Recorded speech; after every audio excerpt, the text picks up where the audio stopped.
लेकिन जो कठमुल्ला है, जिसे कह लीजिए आप, शब्द गलत है लेकिन कहने में गुरेज नहीं है, क्योंकि वो देश के लिए घातक हैं, बिगाड़ने वाले लोग हैं, जनता को बरगलाने वाले लोग हैं, देश आगे ना बढ़े इस प्रकार के लोग हैं, उनसे सावधान रहने की जरूरत है। नमस्कार साथियों, मुसलमानों को कठमुल्ला और देश के लिए खतरनाक घातक बताने वाले इलाहाबाद हाई कोर्ट के सिटिंग जज जस्टिस शेखर कुमार यादव के ऊपर एक बड़ा एक्शन हो गया है, यानी कि उनको सजा मिल गई है। और ये सजा तब मिली है जब सुप्रीम कोर्ट ने इलाहाबाद हाई कोर्ट को एक नोटिस जारी करके कहा था कि आप जस्टिस शेखर कुमार यादव की जानकारी और उनके केस की जानकारी मुझे भेजें। सुप्रीम कोर्ट ने यह नोटिस तब जारी की थी जब जस्टिस शेखर कुमार यादव ने यह कहा था कि यह देश बहुसंख्यकों के आधार पर चलेगा, यानी कि हिंदुओं के अनुसार चलेगा। बहुमत नहीं कहा था, उन्होंने कहा था कि बहुसंख्यकों के आधार पर चलेगा।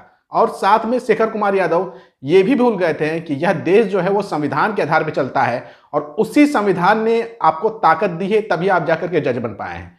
आप जब जज की कुर्सी पर बैठे होंगे तो आप संविधान की शपथ लेते हैं, लेकिन आप संविधान को भूल गए और उसी का खामियाजा आपको भुगतना पड़ रहा है कि आपको इतनी बड़ी सजा मिल गई है। जो अभी बड़ी खबर सामने आ रही है उसके मुताबिक जस्टिस शेखर कुमार यादव की ताकत को बहुत कम कर दिया गया है और उनसे वो सारे केसेस छीन लिए गए हैं जो वो विवादित बयान देने से पहले सुन रहे थे हाईकोर्ट के अंदर में। खबर ये आ रही है जब 16 दिसंबर को वो इलाहाबाद हाईकोर्ट जाएंगे तब वो वही केस देख पाएंगे जो 2010 से पहले की है। जस्टिस शेखर कुमार यादव के ऊपर क्या एक्शन हुआ है आप अपनी स्क्रीन पे देखिए। ये जो खबर आ रही है हिंदुस्तान अखबार की यह खबर है जिसके मुताबिक जस्टिस शेखर कुमार यादव पर एक्शन, हाईकोर्ट ने अहम मामलों की सुनवाई से हटाया, सुप्रीम कोर्ट ने मांगी थी रिपोर्ट। कपिल सिब्बल जैसे सीनियर अधिवक्ता और राज्यसभा सांसद ने इस मुहिम को आगे बढ़ाया था। इसी बीच इलाहाबाद हाईकोर्ट ने नया रोस्टर जारी किया है, उसमें उनके यानी कि जस्टिस शेखर कुमार यादव के कामकाज में बदलाव किया गया है। नए रोस्टर के अनुसार जस्टिस यादव अब निचली अदालत से आने वाले मामलों की सुनवाई कर पाएंगे, यानी कि बहुत बड़ा झटका जस्टिस शेखर कुमार यादव को लगा है। और वो तब लगा है जब उन्होंने मुसलमानों को कठमुल्ला कहा था और इसी का खामियाजा उनको भुगतना पड़ रहा है कि उनको अब वही केस देखने को मिलेगा जो निचली अदालतें से आएंगी।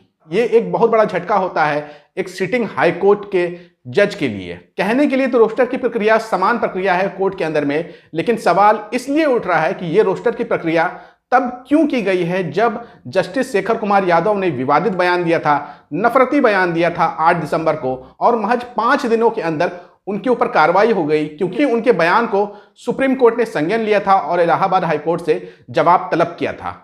आगे क्या खबर आ रही है आप अपनी स्क्रीन पे देखिए। देश का कानून बहुसंख्यकों के हिसाब से चलेगा जैसी टिप्पणी और मुस्लिमों को लेकर के कठमुल्ला शब्द करने पर घिरे इलाहाबाद हाईकोर्ट के जस्टिस शेखर कुमार यादव के खिलाफ एक्शन की मांग हो रही है। विपक्षी दलों के सांसद उनके खिलाफ महाभियोग प्रस्ताव लाना चाहते हैं। कपिल सिब्बल जैसे सीनियर अधिवक्ता और राज्यसभा सांसद ने इस मुहिम को आगे बढ़ाया है। इसी बीच इलाहाबाद हाईकोर्ट ने जो नया रोस्टर जारी किया है उसमें उनके कामकाज में बदलाव किया गया है। 16 दिसंबर से लागू होने वाले नए रोस्टर के अनुसार जस्टिस यादव अब निचली अदालत से आने वाले मामलों के खिलाफ अपीलों को ही सुनवाई कर सकेंगे। यही नहीं, वह उन्हीं केसों की सुनवाई कर सकेंगे जो 2010 से पहले अदालत में आए हों। अब तक वह रेप के मामलों में बेल जैसे कई संवेदनशील मामले में भी सुनवाई कर रहे थे, लेकिन अब अपील वाले केसों पर ही विचार करेंगे। नए रोस्टर को लेकर के इलाहाबाद हाईकोर्ट ने कुछ कहा नहीं है, लेकिन संवेदनशील मामलों से हटाकर उन्हें अपील वाले केसों में ही सुनवाई का मौका देने से सवाल उठ रहे हैं। रोस्टर में यह बदलाव तब किया गया है जब सुप्रीम कोर्ट ने इलाहाबाद उच्च न्यायालय से जस्टिस शेखर कुमार यादव के बारे में डिटेल मांगी है। यानी कि साफ साफ है जस्टिस शेखर कुमार यादव जो कि 8 दिसंबर से पहले उनके पास ताकत हुआ करती थी कि वो किसी को फांसी की सजा सुना सकते हैं, उम्र कैद की सजा सुना सकते हैं, रेप जैसे गंभीर मामलों के ऊपर आरोपी को बेल दे सकते हैं, हत्या जैसे मामलों में किसी के बेल को डिनाई कर सकते हैं या फिर दे सकते हैं, वो सारी ताकतें छीन ली गई है जस्टिस शेखर कुमार यादव से। और ये सब क्यों हुआ? क्योंकि शेखर कुमार यादव ने कहा था यह देश बहुसंख्यकों के अनुसार चलेगा। संविधान को वो भूल गए थे, लेकिन उनको संविधान का पाठ पढ़ा दिया गया है। जस्टिस शेखर यादव 2 दिन बाद यानी कि सोमवार को जब वो कोर्ट में जाएंगे तो उनकी ताकत, नए नए जो जज बनते हैं, जितनी ताकत नए जज को होती है उतनी ही ताकत होगी जस्टिस शेखर कुमार यादव के हाथ में। बिल्कुल यहां पर कहा जा सकता है एक तरीके से उनका डिमोशन कर दिया गया है और ऐसा उनके द्वारा दिए गए नफरती और घटिया बयान के आधार पर ही किया गया है। लेकिन अगर आप ये सोच रहे हैं कि जस्टिस शेखर कुमार यादव के ऊपर बस इतनी ही कार्रवाई होगी तो आप गलत समझ रहे हैं, क्योंकि अभी अभी ये खबर भी आ रही है कि कपिल सिब्बल ने 55 सांसदों के साथ मिलकर के राज्यसभा के अंदर एक महाभियोग प्रस्ताव ले आया है जस्टिस शेखर कुमार यादव के खिलाफ। जो खबर सामने आ रही है वो आप अपने स्क्रीन पे देखिए। जनसत्ता की यह खबर है जिसके मुताबिक जज शेखर यादव के खिलाफ कपिल सिब्बल और 55 सांसदों ने राज्यसभा में पेश किया महाभियोग प्रस्ताव। आगे इस खबर में लिखा हुआ है, जस्टिस शेखर कुमार यादव के बयान पर